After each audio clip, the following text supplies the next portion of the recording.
नमस्कार साथियों, मैं आज फिर आपके सामने उपस्थित हूँ, हिम्मत सेठ। आज दोस्तों 15 सितंबर है और 15 सितंबर को भारत में विश्वेश्वरैया के नाम से इंजीनियर्स डे सेलिब्रेट किया जाता है। तो अभियंता दिवस है आज, और अभियंता दिवस होने की सबसे पहले अभियंता दिवस 68 में शायद उनको भारत रत्न भी मिला था, मोक्ष मुंडम विश्वेश्वरैया। बड़े इंजीनियर थे, मैसूर के दीवान भी रहे वो। और बाकी बातें तो मैं बताऊंगा, लेकिन हमारे साथ आज शैलेंद्र जी डड्डा हैं, साहित्यकार हैं, इंजीनियर हैं। और आज मैंने उनको इसलिए बुलाया है कि वो इंजीनियर्स डे के महत्व को आपके सामने प्रस्तुत कर पाए। तो ज़्यादा भूमिका न बनाते हुए मैं ये माइक उनको थमाता हूँ। तो आप सुनिए कि अभियंता दिवस क्यों मनाया जाता है और कैसे वो इतने बड़े इंजीनियर बने। तो शैलेंद्र जी, आपका बहुत बहुत स्वागत है। धन्यवाद सर। हमारे इस यूट्यूब चैनल के इस स्टूडियो में। और उसके पहले कि मैं आपको दूं, मैं ये अपील करना चाहता हूं कि अगर आपने हमारे इस यूट्यूब चैनल को सब्सक्राइब न किया हो तो सब्सक्राइब कर लें। सब्सक्राइब करना बिल्कुल फ्री है और कोई पैसे नहीं लगते इसके, तो दिल खोल के सब्सक्राइब कर सकते हैं। और बेल आइकन दबाना न भूलें। वीडियो अगर आपको अच्छे लग रहे हो तो लाइक करें और शेयर करें, फॉरवर्ड करें, अपने मित्रों को भेजें। और कमेंट बॉक्स में जाएं, कमेंट लिखें और सुझाव दें। आपके कमेंट और सुझाव हमें और बेहतर करने की ओर अग्रसर करेंगे। तो इस अपील के बाद में शैलेंद्र जी को, वैसे तो शैलेंद्र जी का परिचय मैंने 2-3 बार आपको दे चुका हूँ, तो शैलेंद्र जी को मैं ये माइक दे रहा हूँ। वो ये विश्वेश्वरैया के बारे में और अभियंता दिवस के बारे में आपको बताएंगे। धन्यवाद सेठ साहब। आज राष्ट्रीय अभियंता दिवस है 15 सितंबर को। हर साल 15 सितंबर को हम ये दिवस मनाते हैं। और ये दिवस जो है, हमारे भारत के एक महान अभियंता हुए हैं मोक्ष गुंडम विश्वेश्वरैया जी। इन्होंने अपने समय में बहुत से अपने समय से आगे लगने वाले प्रोजेक्ट्स जो हैं वो पूरे किए थे, जो इंजीनियरिंग की एक मिसाल बनकर रह गए हैं। तो ये पिछली शताब्दी की बात है, पिछली से भी पिछली शताब्दी की बात है, जब इन्होंने ये इतने बड़े बड़े प्रोजेक्ट अपने हाथ में लिए और उनको पूरा किया। और बाद में ये मैसूर राज्य के दीवान भी बने थे। तो कृष्ण राज सागर बांध जो है, ये आपने उस समय बनवाया था। और इसके साथ इन्होंने भारत की पहली जो स्टील कंपनी है उसको भी खड़ा किया था, ऑयल कंपनी को खड़ा किया था, और विदेश में भी इन्होंने बांध बनवाए। तो इस तरह के कई बड़े काम इन्होंने किए। तो बेसिकली तो ये सिविल इंजीनियर थे, और इन्होंने जो बड़े बड़े काम किए, जो बड़े प्रोजेक्ट्स अपने हाथ में लिए और देश को इंजीनियरिंग के क्षेत्र में जिस तरह से आगे बढ़ाया, तो आगे जाके इनको भारत रत्न भी प्रदान किया गया। मेरे विचार से शायद ये अकेले इंजीनियर हैं जिनको अभी तक भारत रत्न प्रदान किया गया है। और इनका जो जन्म दिवस है उसको राष्ट्रीय अभियंता दिवस के रूप में मनाया जाता है। अब मज़ा देखिए कि हम राष्ट्रीय अभियंता दिवस जो है लंबे समय से मना रहे हैं, और यूनेस्को ने 2019 में पहली बार विश्व अभियंता दिवस मनाना शुरू किया है। तो इस मामले में हम जो है यूनेस्को से या विश्व से आगे रहे हैं, और हम विश्व अभियंता दिवस मनाते रहे हैं। नेहरू जी जो हमारे प्रथम प्रधानमंत्री थे, वो टेक्नोलॉजी के महत्व को समझते थे, और वो जानते थे कि इंजीनियरों के योगदान के बिना नए राष्ट्र का निर्माण असंभव है। हमें इंजीनियरों का योगदान चाहिएगा। इसीलिए उन्होंने भाखड़ा नांगल बांध को और हमारी इंडस्ट्री को हमारे नए राष्ट्र के मंदिर तक कहा उन्होंने कि these are our new temples. तो नेहरू जी के उस काल में ही IITs की भी स्थापना हुई थी और देश को टेक्नोलॉजी के क्षेत्र में विश्व के किसी देश से हम पीछे नहीं रहे, हम आगे बढ़े, उस दिशा में आगे बढ़ाया गया था। अब रही बात कि ये अभियंता दिवस क्यों मनाया जाए, तो देखिए अभियंता दिवस या अभियांत्रिकी जो है, जिसको हम इंजीनियरिंग कहते हैं, इंजीनियरिंग शब्द ज़्यादा सुलभ है बोलने में, तो इंजीनियरिंग जो है वो विश्व को परिवर्तन करने का काम करती है, वर्ल्ड को ट्रांसफॉर्म करने का काम करती है। इंजीनियर सिर्फ हवाई बातें नहीं करता, वो एक्चुअल में दुनिया को, विश्व को ट्रांसफॉर्म करके बताता है। आप देखें जो सड़कें बनती है वो कौन बनाता है? इंजीनियर बनाता है। बड़ी बड़ी इमारतें कौन बनाता है? इंजीनियर बनाता है। बांध कौन बनाता है? इंजीनियर बनाता है। हर तरह की मशीन कौन बनाता है? इंजीनियर बनाता है। कार हुई, हवाई जहाज हुआ, ये सब किसने बनाया? इंजीनियर्स ने बनाए। और इंजीनियर ही जो है वो मेडिकल फील्ड में भी अगर आप देखें तो बिना इंजीनियर के आज डॉक्टर भी कुछ नहीं कर सकता। मेडिकल फील्ड में भी टेक्नोलॉजी का इतना अधिक दखल हो गया है कि वहाँ भी इंजीनियर का बड़ा ही सक्रिय रोल रहता है। तो इंजीनियर का रोल समाज के हर स्तर पर रहता है और टेक्नोलॉजी के भी हर स्तर पर इंजीनियरिंग अपना काम करती है। इसलिए एक नए राष्ट्र के लिए या किसी भी राष्ट्र के लिए, उसकी उन्नति के लिए, उसके विकास के लिए इंजीनियरिंग का और इंजीनियरों का बड़ा ही महत्व है, बड़ा ही महत्व उनका रहता है। तो सेठ साहब तो खुद भी एक इंजीनियर हैं, तो ये इस चीज़ को अच्छे से समझते हैं। और यहाँ उदयपुर में हिंदुस्तान जिंक का बहुत पुराना और बड़ा प्लांट है। तो इस देश में हिंदुस्तान कॉपर भी है, हिंदुस्तान एल्यूमिनियम भी है, तो बड़े बड़े प्लांट रहे हैं। तो इन प्लांट्स के थ्रू ही हमारा विकास हुआ है। समय के साथ में ये ज़रूरतें हमारी पूरी हुई है।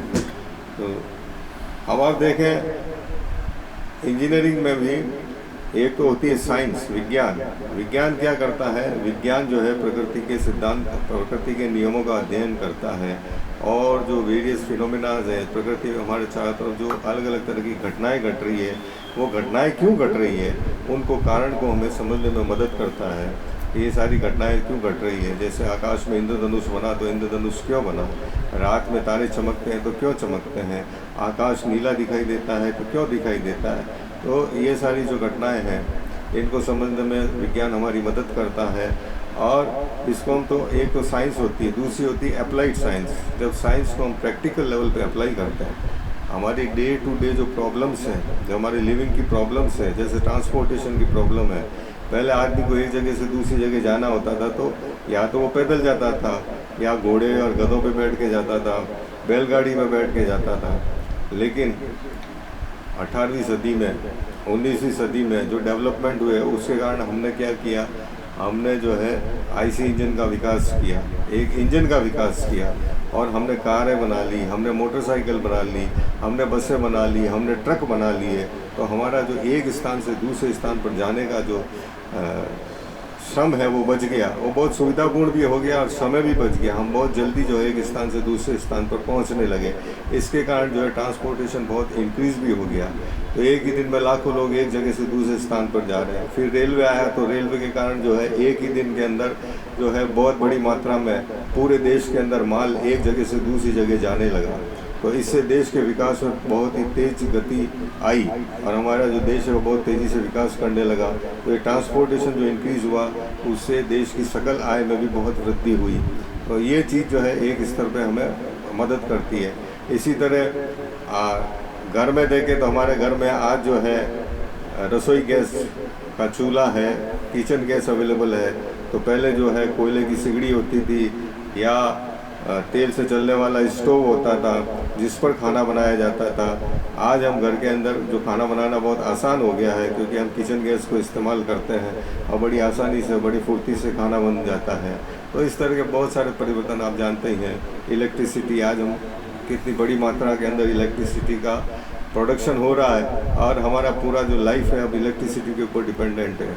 और इलेक्ट्रिसिटी जो है वो पोल्यूशन भी नहीं करती है, ये उसकी खूबी है।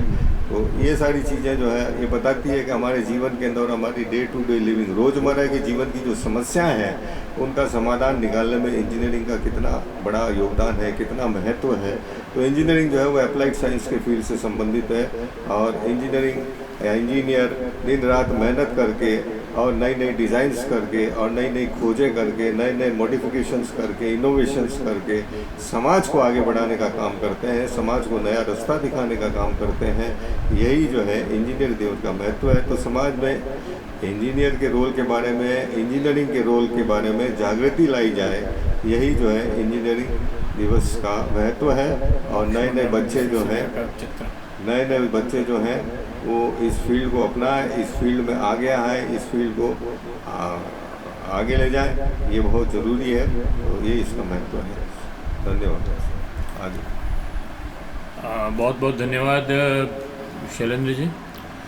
मैं बताना चाहूँगा कि विश्वेश्वरैया जी जो है पहले आर्ट्स में पढ़े थे, बीए किया उन्होंने, और उसके बाद उन्होंने पूना इंजीनियरिंग कॉलेज से इंजीनियरिंग की।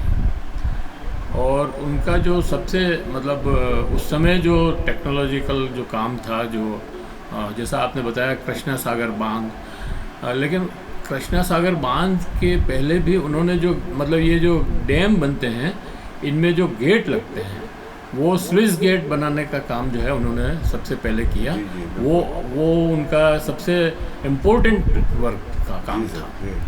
और इसी तरह से एक और बात जो लोगों को मालूम नहीं है या कम लोगों को मालूम है कि जब देश आज़ाद हो रहा था तब सब लोगों ने मतलब अपनी अपनी बात कही कि भाई देश को किस तरफ ले जाना चाहिए। जैसे बॉम्बे ग्रुप जो था एक, जिसमें 5-6 उद्योगपति थे, जिसमें बिरला, टाटा वगैरह वगैरह ऐसे लोग थे, उन्होंने भी अपना एक थ्योरी दी कि देश को जो है इस तरह से आगे बढ़ना चाहिए। और समाजवादी लोग थे, उन्होंने भी अपनी थ्योरी दी कि नहीं, समाजवाद के रास्ते से बढ़ना चाहिए।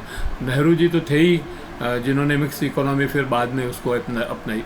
तो उस समय मतलब इंजीनियर होते हुए विश्वेश्वरैया जी ने अपनी एक थ्योरी दी, और उसमें भी उन्होंने भी यही बात कही कि देखो जो विकास है वो ऐसे होना चाहिए कि जिससे जो खाई है ये ऊंच नीच की वो खाई कम हो। दुर्भाग्य ये है कि वो खाई बढ़ती जा रही है।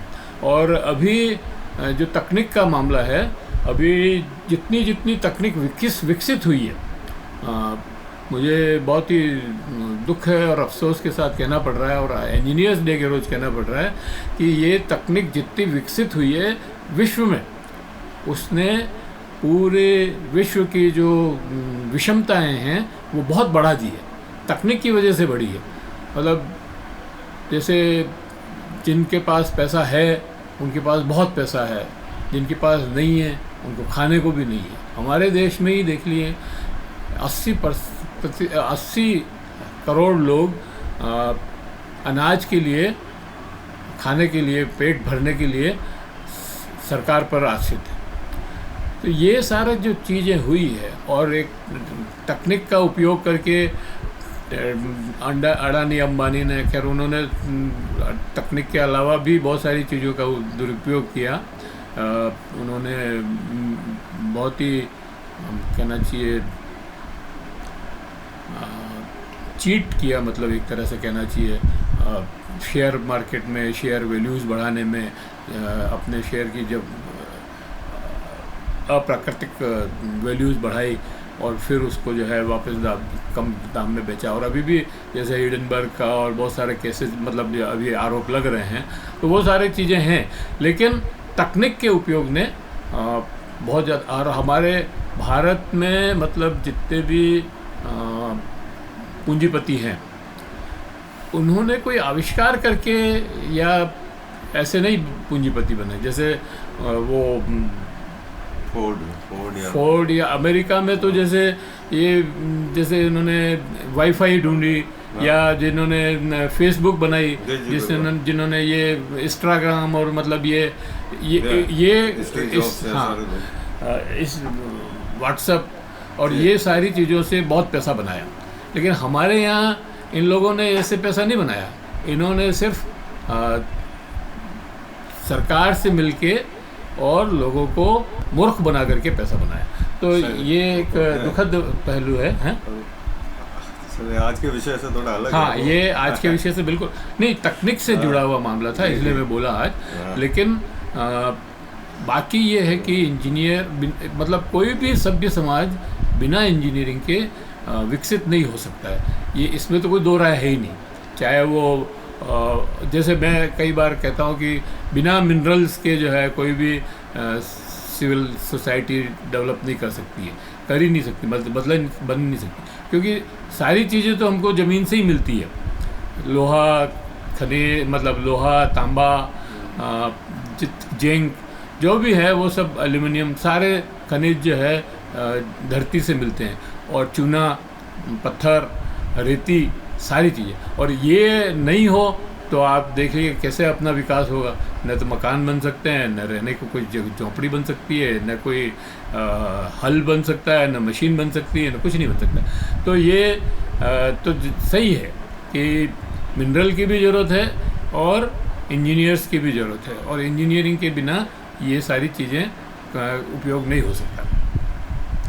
तो आज के दिन का जो महत्व है वो इसी से है कि हम एक अच्छी सोसाइटी बने, और उससे भी ज़्यादा महत्व इस बात से बढ़ जाएगा अगर हम न्यायपूर्ण सोसाइटी बनाने की ओर अपना ध्यान दें।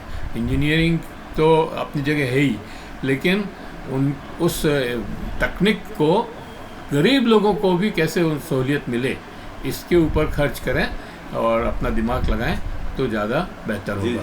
मैं इस वीडियो को यहीं समाप्त करता हूं। आप कुछ बोला? थोड़ा बोल देता। सेठ साहब ने जो बात कही वो समाज में असमानता की और अमीर गरीब की खाई की, वो अपनी जगह है, बिल्कुल सही है। और जहाँ तक तकनीक की बात है तो तकनीक के प्रभाव और दुष्प्रभाव दोनों होते हैं, और दुष्प्रभाव का विषय भी बहुत बड़ा है। आज जो एयर पोल्यूशन है, नॉइज़ पोल्यूशन है, वाटर पोल्यूशन है, ये टेक्नोलॉजिकल विकास के दुष्प्रभाव हैं जिनको हमें झेलना पड़ रहा है। और जहाँ तक इंडस्ट्री में होने वाली बेईमानी है या पॉलिटिकल बेईमानी है, और जिसके कारण समाज में कुछ लोगों का प्रभुत्व बढ़ता जा रहा है और गरीब आदमी को जो टेक्नोलॉजी का फ़ायदा मिलना चाहिए वो नहीं मिल रहा है। ये मैं भी देखता हूँ, जब मैं आज भी अब राजस्थान रोडवेज़ की बसें देखें या किसी भी रोडवेज़ की बसें देखें तो उनकी हालत आज भी बहुत ख़राब है, और लोग उसमें भेड़ बकरियों की तरह भर कर जा रहे हैं। प्राइवेट बसों को देखें तो उसमें भी लोग पेड़ भर के जा रहे हैं। हमारे रेलवे के कोच जो हैं वो 70 साल पहले जैसे बनते थे वैसे ही आज बन रहे हैं। तो देश के अंदर अपना जो है टेक्नोलॉजी का विकास बहुत कम हुआ है। हम पश्चिम के पीछे चलते हैं, हम पश्चिम के पीछे ही चल रहे हैं। इवन हमारा IITs का नई टेक्नोलॉजी के डेवलपमेंट में कोई विशेष योगदान नहीं, कुछ नहीं है। तो ये सेठ साहब ने जो मुद्दा उठाया ये बिल्कुल सही है कि और इंजीनियर की भी एक मॉरलिटी होती है, इंजीनियर की भी एक सोशल रिस्पॉन्सिबिलिटी होती है, और इंजीनियरिंग जो विषय है उसकी भी इथिक्स होती है। तो उस सबको हमें समझना पड़ेगा, और नए इंजीनियरों को उसको समझाना पड़ेगा, ताकि हम एक समतापूर्ण समाज बना सकें जहाँ अमीर गरीब के बीच में जो भेदभाव है, जो खाई है, वो कम हो और सबको बराबर अवसर मिले। जो रिसोर्सेस हैं उनका बराबर बंटवारा हो, ये बहुत ज़रूरी है। तो यही मैं थोड़ा इसमें और जोड़ता हूँ। और धन्यवाद सेठ साहब, आपने आज इस खास मौके पर बुलाया और बात करने का अवसर दिया। धन्यवाद शैलेंद्र जी, आपने बहुत अच्छे से सारी चीज़ों को बताई, और आप सबका भी धन्यवाद कि आपने अंत समय तक सुना हमें।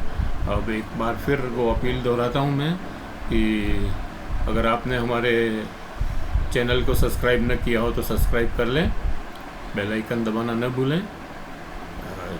वीडियो अच्छे लग रहे हो तो लाइक करें, फॉरवर्ड करें, और कमेंट बॉक्स में जाएं, कमेंट लिखें और सुझाव दें। आपके कमेंट और सुझाव हमें और बेहतर करने की ओर अग्रसर करेंगे।